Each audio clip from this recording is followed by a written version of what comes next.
야담 이야기. 총각은 나팔처녀와의 첫날 밤을 기다리다가 여름 한철 마을의 길거리와 울타리에 탈에 치며 감겨올라 곱게 피어나는 연분홍 나팔꽃은 애오라지 꼭두새벽 하늘 창공에 유난히 빛나는 새별을 바라보면서 곱게 피어나는데, 이 꽃에는 다음과 같은 이야기가 깃들어 있었습니다. 멀고 먼 옛날 어느 한마을의 얼굴이 해달같이 환하고 마음씨 착하며 일솜씨 잽싼 한 처녀가 있었습니다. 그녀의 이름인지 몰라도 첫새벽 해맑은 공기를 쥐어흔들며 울려 퍼지는 나팔소리이냥 그의 목소리는 낭낭하여 일터에서 노래하면 조잘대던 새들도 노래를 그치고 사람들의 일손엔 나래가 돋치게 하였습니다. 사람들은 누구나 그를 나팔처녀라고 정답게 불렀습니다. 어느 해 여름 이 고장의 전대미문에 큰 가뭄이 들었습니다. 풍년을 약조하여 푸르싱싱 자라던 오곡백과가 삽시에 시들시들 메말랐고, 호용치며 흐르던 강화도 호련 밑바닥을 하얗게 드러내 놓았습니다. 세밀한 샘은 죄다 노래를 멈추었고, 우물이란 우물은 죄다 거울 같은 얼굴을 거두어 버렸습니다. 사람들은 대재난이 들었다고 한숨 쉬며 미간에 깊은 그늘을 지웠습니다. 이때 나팔처녀네 마을 백세로이는 하늘이 무너져도 솟아날 구멍이 있는 법이라고 하며 급히 힘이나 쓰는 젊은이들을 모이게 하라고 하였습니다. 그래서 약삭빠른 나팔처녀는 동해 번쩍 서해 번쩍 마을마다 다니며 랑랑한 목청으로 끌끌하고 담찬 총각들을 불러들였습니다. 삽시간에 심산벽고에서 허허벌판에서 큰 마을, 작은 마을들에서 광골이 툭툭 붉어져 나오고 두 눈에 불이 펄펄 흐르는 곽지동어리에 젊고 억센 남아들이 구름같이 모여들었습니다. 젊은이들이 다 모이자 백세로이는 말했습니다. 보아하니 전국에서 심술을 부려 실비마저 끊어버렸은즉 이제 방법이란 젊은이들 중 어느 누구 승천이 꼭 하여 마왕과 더불어 결전을 벌여 승부를 가름할 밖에는 다른 묘책이 없는 것 같네. 그러자 젊은이들은 수군거렸습니다. 몇백 리 밖에 가서 아름드리 나무를 찍어오고 천근에 휘둘러 바위를 동강내는 일이라면 두말 없이 선뜻이 나서련만 하늘에 올라 우주 만물을 좌우하는 천변만화의 마왕요물과 생사판가름을 해야 할 벅찬 일이라 누구나 선뜻 나서기를 저하였습니다. 바로 이때였습니다. 키는 구척이어 두 눈은 화등잔 같고 가슴이 담벽처럼 쩍 버그러진 20대의 총각이 벌떡 일어나 천국에 올라갈 것을 탄원해 나섰습니다. 제 제주 비록 미비하오나 정의를 주장해 결전의 길에 오르가 하옵니다. 이에 마을의 남녀로 한결같이 박수갈채를 보내었습니다. 그것은 이 총각의 힘이야말로 태산바위도 드티고 칼재주는 벼락도 잡아 동강 낼 수 있겠다고 믿었기 때문이었습니다. 총각이 천국으로 떠나는 날, 나팔처녀는 그의 앞에 다가가서 자기 목에 걸었던 금목걸이를 그의 목에 걸어주며 다정다감하게 말했습니다. 총각님, 100번을 넘어지더라도 부디 악한을 잡아 없애고 돌아오세요. 그러면 우리의 기쁨도 행복도 붉게 만발할 것이에요. 나팔처녀의 축원을 받은 총각은 기쁨을 감추지 못하고 맹세하였습니다. 나팔처녀, 이 몸에 피가 도도히 굽이쳐 흐르고 온몸의 마디마다 힘이 솟구치니 사흘 안으로 단비를 찾아오겠소. 만약 불행이 있어 귀로에 오르지 못할 때는 내가 별이 되어 천상에 전에 없던 샛별이 빛을 반짝일 테니 그것이 나인 줄 알아주오. 말을 마치고 난 총각은 쌍보검을 허리에 차고 몇몇 청년들을 거느리고 99개로 이어 만든 사닥다리를 타고 12구름층을 지나 하늘로 올라갔습니다. 총각이 하늘에 올라간 후 사람들은 애간장을 태우며 주여 없이 소식을 기다렸습니다. 나팔처녀는 밤낮 뜬 눈으로 하늘만 지켜보며 총각이 하루속히 승전하고 돌아올 것을 기다렸습니다. 사흘이 지났습니다.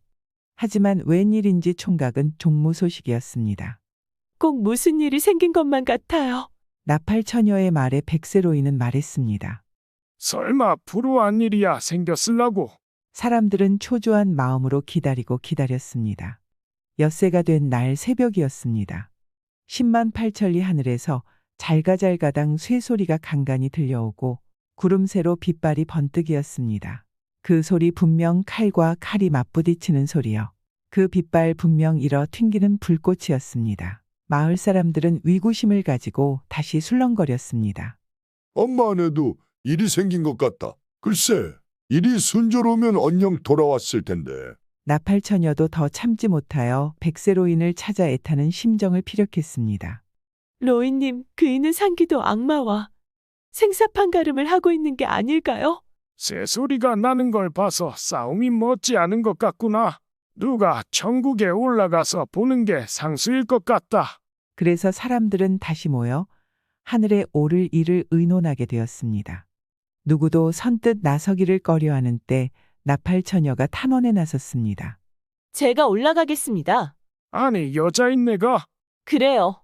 여자도 올라갈 수 있어요. 그리하여 나팔처녀는 쌍보검을 허리에 차고 마을 사람들의 환송을 받고 99개로 이어 세운 사닥다리를 타고 12구름층을 지나 하늘로 올라갔습니다. 천상에 오른 나팔처녀는 마왕궁을 보았습니다. 총각님이여, 그대는 어디 계시나요? 나팔처녀는 총각을 부르며 첫대문을 지쳐 들어갔습니다. 시신이 나뒹굴고 있었습니다. 처녀는 두 번째, 세 번째, 11번째 대문까지 족쳐 들어갔습니다. 들어갈수록 시신은 더 많이 널려 있었습니다. 그것은 총각의 서슬푸른 장검에 추풍 낙엽지듯 쓰러진 것들이었습니다. 나팔처녀는 12번째 마지막 대문을 열고 들어갔습니다. 들어가니 총각이 마왕놈과 웬가당쟁가당 쇠소리를 내며 칼싸움을 하고 있었습니다. 나팔처녀의 두 눈에서는 불이 일었습니다. 이 마왕놈아, 내 칼을 받아라. 나팔처녀가 벼락같이 달려들자 마왕은 질겁하여 주랭낭을 놓는데 나팔처녀는 단숨에 쫓아가 그놈의 뒤통수를 탁 내리쳤습니다. 그러나 마왕놈은 휙 돌아서더니 대가리를 내흔들며 진한 연기를 토하는 것이었습니다. 그러나 나팔처녀와 총각은 연기 속을 뚫고 쏜살같이 나가 마왕의 대가리를 좌우협공하여 탁탁 내리쳤습니다. 그 바람에 마왕의 귀가 뚝 떨어졌습니다. 그러나 마왕놈은 그냥 연기를 토했습니다. 하지만 슬기로운 두 청춘 남녀를 당해낼 수는 없어 대가리가 뚝 떨어지고 말았습니다. 그러자 뜻밖의 기쁜 일이 나타났습니다. 마왕이 너부러지자 꽝꽈르릉 마왕궁이 넘어가고 그 12대문 기둥불이 박혔던 곳에서 샘이 솟구쳐 나왔습니다. 생명수는 삽시에 굽이치며 12구름층을 흘러 다시금 실실새우로 지상에 내렸습니다. 나팔처녀가 기쁨의 환성을 올리려는 바로 그때였습니다. 아, 하고 총각이 그 자리에 쓰러졌습니다. 총각은 마왕과 싸울 때 받은 치명상으로 하여 쓰러졌던 것이었습니다. 총각의 한가슴에서는 더운 피가 철철 흘러내렸습니다. 처녀는 얼른 총각을 부축하여 밖으로 내달았습니다. 정신을 좀 수습한 총각은 간신히 입을 열었습니다. 사랑하는 나팔처녀여. 나는 이미 틀렸으니 내 걱정을 더 말고 어서 내려가 지상 사람들에게 기쁜 소식을 전해주오. 처녀는 두 어깨를 들먹이며 떨리는 목소리로 말했습니다. 총각님, 그런 말씀 말아요. 1월이 결코 무심치 않을 것이오니 어서 일어나세요. 그러나 총각의 진붉은 피는 그냥 줄줄 흘러 총각을 끌어안은 나팔처녀의 온 치마폭을 흥건히 적시었습니다. 나팔처녀, 그대 마음 내 알겠소. 난 인젠 들렸으니 나를 더 상관마오. 나는 그대가 준 목걸이를 걸고 샛별로 빛나겠소. 그러니 별을 보면 나를 본 듯이 생각해주오.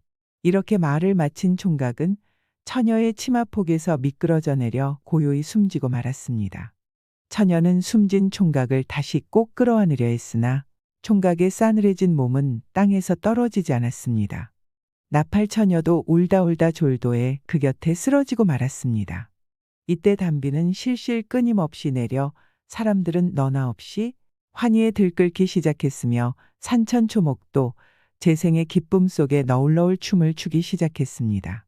마을 사람들은 이제나 저제나 하고 총각과 나팔처녀를 애타게 기다리다가 갑자기 하늘에서 붉은 치마자락을 날리며 떨어지는 것을 보았습니다. 그래서 달려와 받아 안고 보니 그는 다름 아닌 나팔처녀였습니다. 믿어온 마을 사람들의 품에 안긴 나팔처녀는 최후의 안간힘을 다 모아 사실인 이 일을 설파했습니다. 말을 마친 처녀는 고요히 숨을 거두고 말았습니다. 아, 그래 너까지 우리 곁을 떠난단 말이냐? 마을 사람들은 비통한 심정을 누를 길이 없어서 방성통곡하며 나팔처녀를 집들하게 고이고이 장사 지내주었습니다. 그런데 장사 지낸 이튿날 그 자리에서는 이름 모를 싹이 움터나 며칠 안 되어 줄기는 올바자를 타고 감겨오르더니 연분 홍꽃이 송이송이 피어나 빛나는 샛별을 보고 방글방글 웃는 것이었습니다. 이때로부터 사람들은 나팔처녀의 넋을 타고났다 하여 이 꽃을 나팔꽃이라 부르고 해마다 가을이 되면 그 꼬시를 받아두었다가 양춘가절 봄이 오면 뜨락과 우물가 길가에 뿌리곤 하였습니다. 위 내용의 사자성어로는 백화지원이라는 말이 떠오르네요. 흰백 빛날 화 갈지 원망할 원의 글자로 만들어진 사자성어 백화지원은 사랑을 잃은 여성의 슬픔을 의미합니다. 사랑하는 사람을 한순간에 잃는다는 건 어떤 기분일까요? 잠들기 전에는 있었던 사람이 깨어보니 없으면 얼마나 허망할까요? 그 사람이 사라졌다는 걸 인정하기까지 얼마나 많은 시간이 필요할까? 손 닿는 곳마다, 눈 가는 곳마다 세상이 온통 그였을 텐데요. 텅 비어버린 그 가슴을 상상도 하기 싫을 것입니다. 멍하니 앉아 있다가도 밝게 웃던 얼굴이 떠오르고 자다가도 그의 목소리가 들리는 것 같아 눈을 번쩍 뜨겠지요. 그러다 그가 사라졌다는 걸 깨닫고 다시 잠들지도 못하고 긴 밤을 슬픔 속에 보내겠지요. 혹시 여러분 곁에 사랑하는 사람이 있나요? 구독과 좋아요, 알람 설정은 사랑입니다.